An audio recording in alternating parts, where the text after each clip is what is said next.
Greetings Summoners, Invader Sive here. Welcome to another episode of League of Legends Point of View.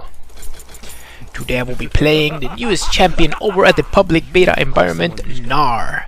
And as always, my runes and masteries will be in the description of this video.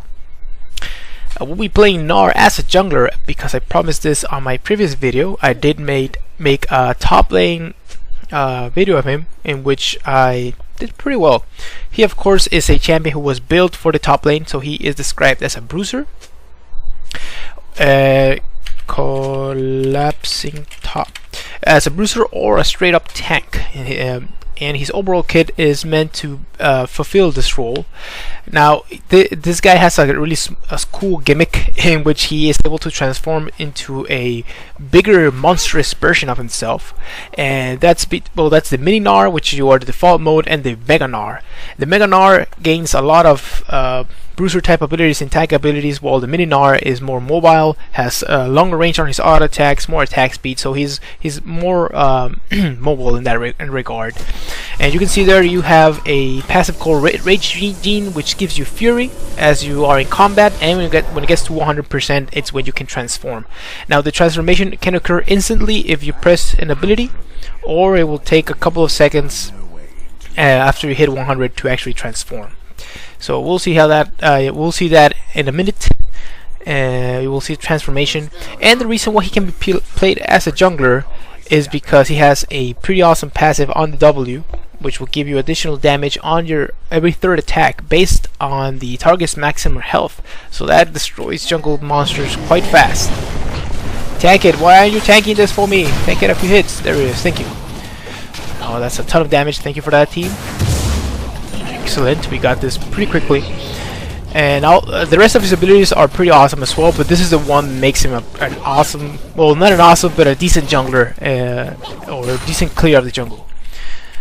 So for his first ability as the little Gnar here is your boomerang. You saw me there, I just threw it.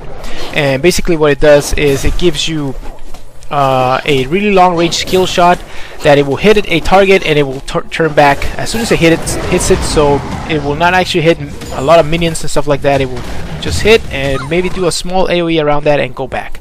If you catch it, you have reduced cooldown on the ability again, which is awesome. I'm going straight to the red buff, which is awesome, and I highly recommend you do this. Catch it every time you can. We got first blood in mid lane. That's awesome. The ability does slow, and as the laning Gnar, it's an excellent ability for harassing and farming from afar.